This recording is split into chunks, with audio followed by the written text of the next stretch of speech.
Hello বন্ধুরা, welcome to football দুনিয়াতে ভিডিওতে সবাইকে স্বাগত। তো এই ভিডিওতে বেশ কয়েকটা ইম্পর্টেন্ট ব্যাপার নিয়ে তোমাদের সঙ্গে কথা বলবো এবং পিএসসিতে 10th ডিসেম্বর আনুয়ালি ইস্যুতে একটি হিয়ারিং রয়েছে।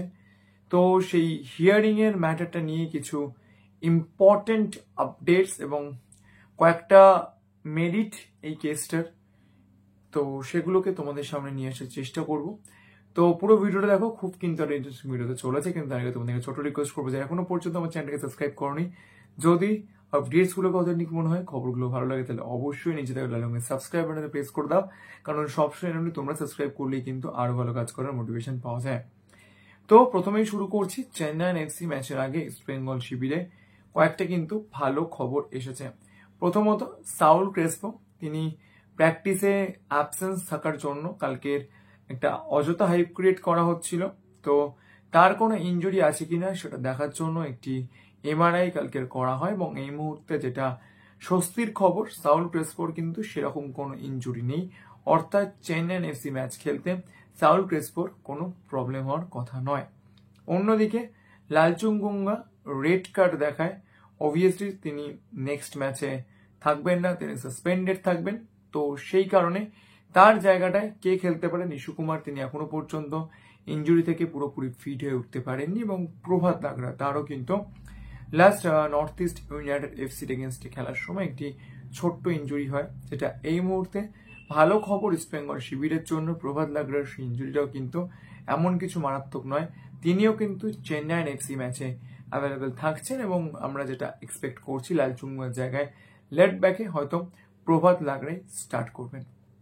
অন্যদিকে যেটা এই মুহূর্তের অন্যতম বড় আপডেট, আনোয়ার আলী, যার বিষয়টা নিয়ে আমরা প্রত্যেকেই একটা স্বস্তির জায়গায় দাঁড়িয়ে রয়েছি, তার কারণ ফিফার যে ডিসিপ্লিনারি কমিটি রয়েছে সেই ডিসিপ্লিনারি কমিটির চেয়ারম্যান, তিনি একটি নোটিশ ইস্যু করেন আজ থেকে 4 দিন আগে, এবং সেটা ফিফার অ্যাফিলিয়েটেড 212 কান্ট্রিজ প্রত্যেককে তিনি জানিয়ে দেন সেই নোটিশের মারফত এই মুহূর্তে ট্রান্সফার শুধুমাত্র হতে পারে, কিন্তু ট্রান্সফারের ডিসিপ্লিনারি ইস্যু রিলেটেড যেসব কেসেসগুলো রয়েছে সেই সব কেসেসগুলো নিয়ে নতুন আরএসটিবি গাইডলাইন্স আসছে, অর্থাৎ regulation of status and transfer of প্লেয়ার্সে বেশ কিছু চেঞ্জেস আসছে, এবং সেটা একটা ফোর্সড চেঞ্জেসই বলা যায়। তার কারণ একজন ফ্রেঞ্চ প্লেয়ার, একসময় যিনি Real Madrid, Paris saint Germain খেলেছিলেন, তিনি বেলজিয়ামের একটি ক্লাবের সঙ্গে তার ট্রান্সফার রিলেটেড একটি প্রবলেম হয় এবং সেই কারণে তাকে একটা মোটা অঙ্কের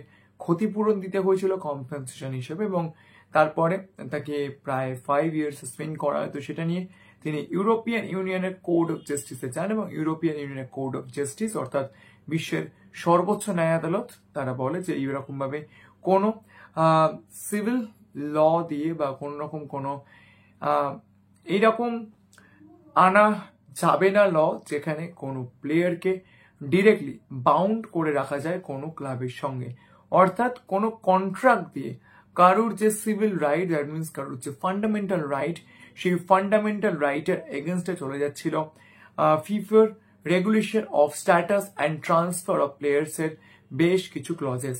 তো সেই ব্যাপারটাতে যদি চেঞ্জ করা হয়, এবং সেক্ষেত্রেও কোড অফ জাস্টিস এটা মেনশন করে দেয় যে আর্টিকেল 17 অ্যান্ড আর্টিকেল 6 এর বেশ কিছু ক্লজেস, যেখানে বেশ কিছু ডিসিপ্লিনারি ইস্যু ছিল। যদি কোনো প্লেয়ার কোনো ক্লাবের সঙ্গে কন্ট্রাক্ট থাকাকালীন তিনি যদি অন্য কোনো ক্লাবে মুভ করেন, সেক্ষেত্রে তার কি শাস্তি হতে পারে, সেটা কিন্তু যে কোনো কান্ট্রির যে কোনো সিটিজেনের যে ফান্ডামেন্টাল রাইটস তার এগেনস্টে যাচ্ছে, এবং সেই কারণে ফিফা তাতে আরএসটিপি চেঞ্জ করছে। এবং যতক্ষণ না পর্যন্ত এই আরএসটিপিতে চেঞ্জেসগুলো আসছে ততক্ষণ পর্যন্ত কোনো হিয়ারিং হবে না। কিন্তু আমাদের অল ইন্ডিয়া ফুটবল ফেডারেশন, তাদের যে প্লেয়ার স্ট্যাটাস কমিটি রয়েছে, তারা কিন্তু অলরেডি একটি হিয়ারিং এর ডেট দিয়ে দিয়েছে। প্রথমত আমরা আমাদের যত রকম সোর্সেস রয়েছে সকলের সঙ্গে কথা বলে এটা জানতে পেরেছি যে ফিফা যখন কোনো নোটিশ ইস্যু করে কোনো লিগ্যাল ম্যাটার নিয়ে, সেটা কিন্তু অটোমেটিক্যালি সেই সময় থেকেই এফেক্টিভ হয়ে যায় তার প্রত্যেক কটা অ্যাসোসিয়েটিভ কান্ট্রিজগুলোর ক্ষেত্রে। তো সেক্ষেত্রে এটা আনোয়ার আলী কেসে অ্যাপ্লিকেবল হবে না, এটা কখনোই নয়। ইভেন ফিফা এরকম ভাবে ডিরেক্টলি কোনো কমিউনিকেশনও করে না এআইএফএফ এর সঙ্গে, যদিও এআইএফএফ এ এই কমিউনিকেশনের ব্যাপারটা নিয়ে কোনো কিছু বলা হয়নি, কিন্তু দু একটা জায়গা থেকে অদ্ভুতভাবে এই কমিউনিকেশনের ইস্যুটাকে সামনে নিয়ে আসা হচ্ছে। তো তোমাদেরকে একটা জিনিস পরিষ্কার করে দিচ্ছি, ফিফার নোটিশটা কিন্তু অলরেডি চালু হয়ে গিয়েছে এবং বেশ কয়েকটা কান্ট্রিজ ইতিমধ্যেই কিন্তু তাদের ট্রান্সফার রিলেটেড বেশ কয়েকটা ইস্যু নিয়ে হিয়ারিং কিন্তু বন্ধ রেখেছে। তাহলে ইন্ডিয়াতে কি এআইএফএফ এর এগেনস্টে যাচ্ছে? যদি সত্যি এআইএফএফ কোনো হিয়ারিং করে, অর্থাৎ প্লেয়ার স্ট্যাটাস কমিটি সত্যি যদি কোনো হিয়ারিং করে, তাহলে কিন্তু অবভিয়াসলি সেটা ফিফার যে গাইডলাইন্স রয়েছে ফিফার গাইডলাইন্সের এগেনস্টে যাবে এবং সেক্ষেত্রে কিন্তু ফিফা যদি এআইএফএফ কে কোনো শাস্তি দেয় সেইটাও কিন্তু মানতে হবে। এবার অনেকেই হয়তো এইটা আপনারা বলতে পারেন যে অনেকেই হয়তো এরকমটা বলছে যে এই লটা এই মুহূর্তে অ্যাপ্লিকেবল নয়। তাদের জন্য একটা কথা বলি, এআইএফএফ এর প্লে স্ট্যাটাস কমিটি তারা কোন রকম কোনো গ্রাউন্ড ছাড়াই, মানে লোন ডিলের ক্ষেত্রে কোন রকম কোনো গ্রাউন্ড ছাড়াই কিন্তু আনোয়ার আলীকে 4 months সাসপেনশন, তার সঙ্গে দিল্লি এফসি ইস্ট বেঙ্গলকে একটা হেফটি অ্যামাউন্ট কম্পেনসেশন এবং তাদেরকে ট্রান্সফার ব্যান দিয়েছিল বা রেজিস্ট্রেশন ব্যান দিয়েছিল। এবং পরবর্তীকালে দিল্লি হাইকোর্টে যখন এআইএফএফ এর প্লে স্ট্যাটাস কমিটিকে জিজ্ঞাসা করা হয় যে কোনো গ্রাউন্ড ছাড়া আপনারা কিরকম ভাবে এই যে পানিশমেন্টস গুলো ইস্যু করলেন, তখন কিন্তু তাদের কাছে কোনো সদ উত্তর ছিল না।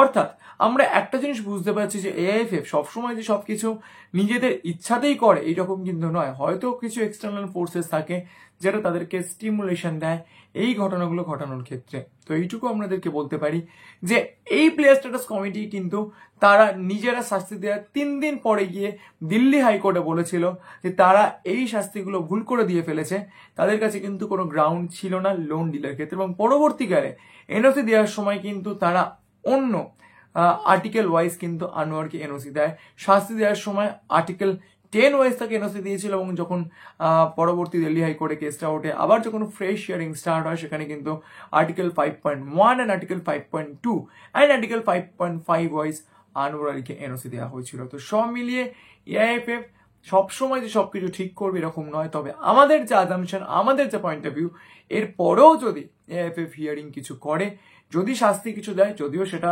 মানে স্টে অর্ডার আসবেই হয়তো তার এগেনস্টে, যাই হোক যদি কিছু তারপরেও যদি কম্পেনসেশন বা কোনো স্যাংশন যদি দেওয়া হয়, তাহলে কিন্তু ইন্ডিয়ান ফুটবলের জন্য ব্যাপারটা কতটা ভালো হবে সেটা কিন্তু একটা বড় কোশ্চেন মার্কের জায়গায় দাঁড়িয়ে রয়েছে। তো এইটুকুই ছিল ভিডিওটা। যদি ভিডিওটা ভালো লাগে তাহলে অবশ্যই লাইক করে দিও, আর মনে করে আমার চ্যানেলকে সাবস্ক্রাইব করতে বলো না, কারণ সবসময় না বলি তোমরা সাবস্ক্রাইব করলেই কিন্তু আরো ভালো কাজ করার মোটিভেশন পাওয়া যায়। তো চলো এখন কথা এই পর্যন্ত, দেখা হচ্ছে পরের ভিডিওতে।